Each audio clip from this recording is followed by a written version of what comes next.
Welcome to Santino's World. As always, I am Santino DeFranco, your host, and we've got to talk about Bellator MMA.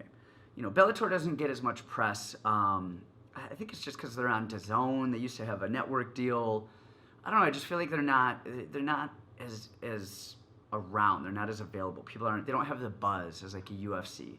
Even a PFL, that, you know, they've got the tournaments going on. I feel like I hear more about PFL. But this weekend is Bellator MMA.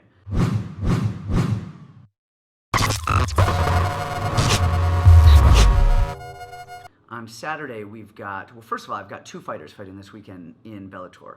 On Friday, I've got Roman Salazar, who just took a last-minute fight against James Gallagher in the main event. So look for Roman Salazar to fight Irishman in his home country in the main event this weekend, and he's going to upset some people. You know, we've known it for years. Roman is the real deal. He really is. He fought in the UFC. He's fought, you know, he really, his only losses recently are to high-level fighters. And if he just performs and shows what we all know he's capable of, I mean, he's going to go upset the world. You know, he's going to shock the world and go win himself a fight main event last minute over in Ireland. The next day, I've got Henry Corrales fighting in the Featherweight Tournament. Man, and this is exciting. We'll get to Henry fighting in a second, but let me just tell you about the tournament.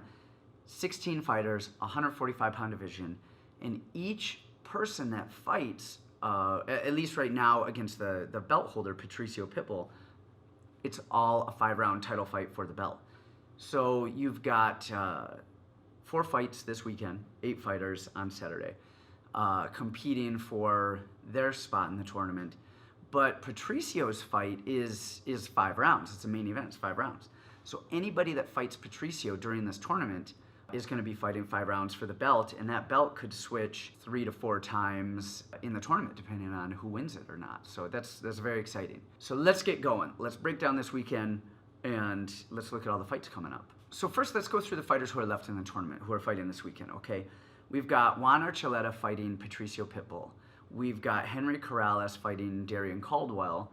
We've got Mckee fighting Georgi Karakanian. And we've got Daniel Weichel, I don't know if the V or the W is pronounced, is fighting Saul Rogers. These are big names. These are exciting fights. And it's interesting because you kind of have the same style of fighter fighting each other where outside of Caldwell and Corrales. Like Corrales is a striker. He is going to try and knock your head off. Caldwell is a grappler. He is going to try and take you down. That's it, those two. But the other fights in this tournament are all really similar. You've got Pitbull fighting Juan Archuleta, and that's a very similar style in terms of how they fight. You know, we'll break down the differences in a little bit. But then you've got Mckee and Georgi Karakanian, who are both very similar in the sense. I mean, you have Mckee, who's definitely a better wrestler. Georgi Karakanian's a little bit of a better jiu-jitsu fighter. But the way they fight, they're kind of loose. They kind of move. They're very similar in how they fight, not necessarily the moves, but in the way that they fight. Then we've got Daniel Weichel and Saul Rogers, 2 grapplers. I mean, again, they're a little bit different the way that they do things. I would actually like to see Saul Rogers against Darrion Caldwell first round, because those two are very similar in the way that they fight. And it'd be interesting to see those two fight, you know, kind of have everybody similar fight each other, and then whoever's left is left. But not my matchmaking. I'm not the guy doing it. In addition to the Featherweight Grand Prix tournament, we also have Gegard Mousasi and Lyoto Machida fighting. And that's interesting. I mean, you get 2 kind of old school. I mean, Gegard Mousasi, I think he's only 34 years old. So, I mean, I guess he's old school enough. But, man, that guy's been fighting since he was, like, you know, a teenager. And somehow he's been around forever. And he's still only 33, 34 years old. And then on the other side of that, we have Lyoto Machida, who I think is 40, 41 right now. But those guys have been around for a long time. And they're names that we recognize. We recognize them from the UFC. And then now they're fighting in Bellator, which actually fought in the UFC before. So we'll break down that as well here in a little bit. Okay, but let's get down to the tournament. It's time to break these fights down.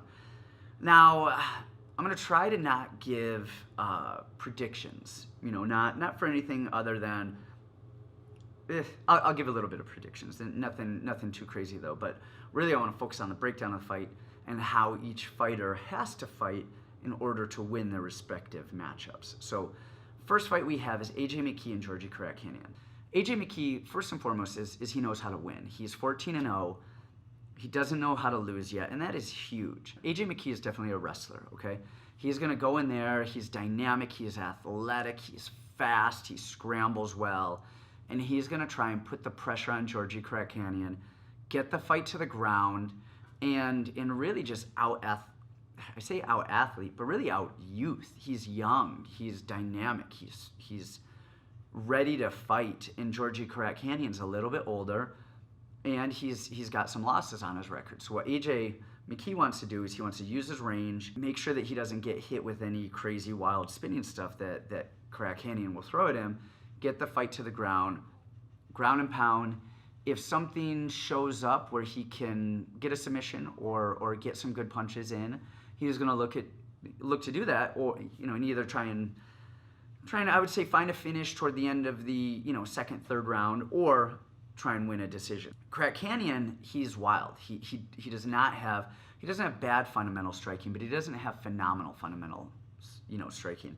He likes the spinning attacks. He likes the flying knees, the switch knees, the cartwheel stuff. He likes to throw a lot at his opponents and try and overwhelm them with volume and with kind of crazy off the wall attack. I think if he tries to do that with Mckee, it's not necessarily a bad idea, because if he can get Mckee to shoot when Mckee doesn't want to shoot, maybe he can wrap up a guillotine, which Karakanian has a phenomenal guillotine, and maybe he can finish the fight that way. Now, in terms of prediction, I think that AJ Mckee is probably going to end up winning this just by kind of grinding out the decision, kind of being there.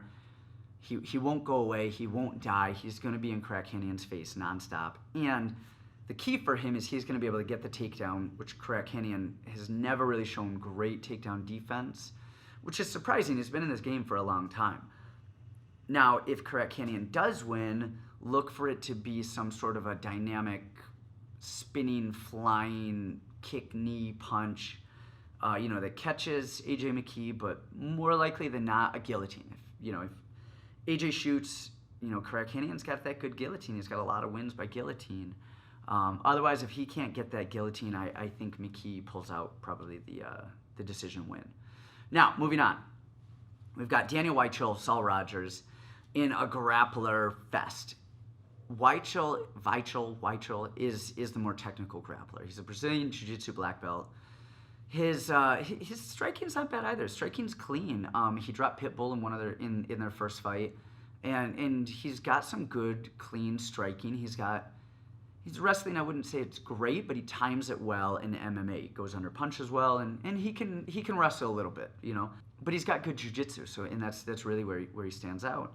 On the other side of that, you got Saul Rogers, who is a grappler. He's as much of a grappler as you can call him from being, from Britain, which it's not like there's anything, wrong with British grapplers. We just don't hear, about them much. Usually we hear about British strikers. Saul Rogers has really good takedowns off the cage. His wrestling out in the open is not great, but he could possibly be the strongest human on the planet. And he doesn't really get tired. He doesn't fade, and he can pressure people again and again and again. I think the key to this fight is who can, one, win the striking battle, and I think that's going to go to Weichel, but more importantly is who can get on top. Both of these fighters have good top pressure wrestling and jiu-jitsu, but they don't have great bottom jiu-jitsu. So definitely look for Weichel and Rogers to be a grappling affair. There's probably not going to be, but maybe, a lot of times two grapplers, cancel each other out and they think, hey, I'm a better striker. Let's test our striking out. If that happens, I think Weichel gets the win. Otherwise, this one's a toss-up, man. This is really brute power versus technique on this one. All right, fight number 3. We've got Darrion Caldwell, Henry Corrales. I'm not going to get too into this one because I train Henry Corrales, so I'm as biased as they come. I don't want to give anything away. But this is a striker versus grappler affair. Darrion Caldwell is a national champion out of North Carolina State. Henry Corrales is a bruiser. He's going to go in there and try and knock your head off. Look for Caldwell to try and get the takedown. Look for Corrales to be swinging, throwing bombs, heaters, for 15 minutes. Who can do what? I don't know, but my man Corrales is coming out the victor on this one. Tooth or nail, he is going to fight till the end. And, you know, he's a wild man. He's a wild man. He is intense. He is the type of fighters that people tune in for, you know, for fights. This is what people want to see. All right, so last we've got Patricio Pitbull and Juan Archuleta. And these are two seasoned veterans who are, you know, who are deserving of a main event. This is a 5-round fight. All the other fights on the card for the tournament are 3-round fights. Now you've got Pitbull, who is, let me check here. Let's see. He is 29-4. All right, and then you got Juan Archuleta, who's 23-1. So these guys are seasoned vets. But Pitbull, I got to give this one, I got to lean toward Pitbull. Not because he will win this, but he stylistically has a better shot of winning it based on how Archuleta fights. And not Archuleta's skill set, but the way that Archuleta fights. He's a pretty accomplished wrestler. He placed in California State's high school championships, wrestled junior college for 2 years, and then he went to Purdue, which is a D1 school. And his junior year, I believe, he made it to the national tournament. So didn't place, but that's some pretty good, wrestling accolade. But he doesn't really use his wrestling overly effective. He's a bang Muay Thai guy. He likes to move around a lot, and he likes to be very dynamic with his strikes. A lot of switch steps, a lot of misdirection. And I don't think that's going to fare for him well here. As you probably know, I train Henry Cejudo. And Henry fought TJ Dillashaw a while ago. And with me was, Captain Eric Albarracin, one of Henry's other coaches. And we broke down TJ again and again and again and again. Archuleta trains with TJ, trains with Bang. Fights very similar to TJ in terms of striking, the combos, the movement, all of that. And I don't think that's going to fare well for him going against Pitbull, because Archuleta likes to move laterally a lot, and then he kind of blitzes forward. And when he blitzes, he does these switch stance steps, keeps his head in line, and just goes straight forward. He likes to be in one stance. He'll step in the opposite stance and punch, step through in the opposite stance and punch. But he goes in a straight line. With Pitbull, that's not a good idea. Pitbull, he's adopted a very narrow karate stance. He's going to stand in front of you, feint, take a step back to draw you in, put the brakes on, and he's going to fire that right hand. If Archuleta does his standard typical move around blitz, especially if his head is online and he just blitzes Pitbull, Pitbull is not going to back up and run away. He's going to take one step back, draw Archuleta in, put the brakes on, and crack. That's it. Now, Pitbull's defensive wrestling is really good on the cage. He's very hard to take down on the cage, but we've seen people take him down out in the open. If I were Archuleta, I would tell him, hey, you better wrestle Pitbull early out in the open, try and get him a little bit tired, drag him out a little bit, win some moments on the judges' scorecards. Whether you're going to win a whole round that way, who knows? Win some moments, and then hopefully that'll open up the striking, wear him out a little bit, and go. It's a little bit easier said than done. So if I was a betting man, I would say I wouldn't be surprised if Archuleta has a second loss at the end of this fight. But it's a close fight, and Archuleta has the skill set to beat a guy like Pitbull.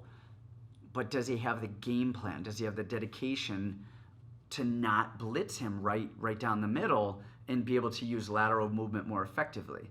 I don't know. We'll see. Last fight, we've got Gegard Mousasi and Lyoto Machida.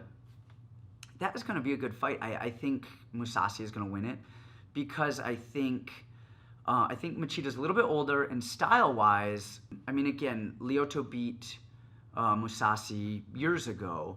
That was 6 years ago, and that was a long time ago in fight years for Machida, who's now 41. But Mousasi's patient, and the way to beat Mousasi is to blitz him kind of Uriah Hall style and really go crazy and try and catch him and clip him. I don't know that Lyoto is going to be able to do that. But I think that definitely. I was gonna say he ends in a decision with Mousasi's winning it, kind of a boring jab my way through to victory. But it wouldn't surprise me to see Mousasi get a TKO, second, third round, something like that. But it'll be interesting to see how that one plays out. Even on the undercard, we have Sean Bunch and Leandro Higo, who Higo's trained with me extensively before, and actually Pitbull has trained with me a little bit too. A lot of people on this Bellator weekend I've trained with in the past. So it's an exciting weekend for me, so I'm very happy to see how all of this stuff plays out. Of course, hopefully my guys Corrales and Roman Salazar win, but I hope that Leandro Higo and Pitbull win as well, because they've trained with me a little bit in the past too. So a lot of close ties to home, and we'll see how this pans out. And then we've got Antonio Mckee. AJ McKee's father is fighting on the card. How crazy is that going to be? He should easily come out the victor in his fight. He's fighting William Sarapai, who's a tough guy, but he's not on the level for, really with Antonio Mckee. But it's a fight. Anything can happen. So I want to hear your predictions. Put them in the comments. Let me know what you think. And as always, subscribe, and we'll see you next week.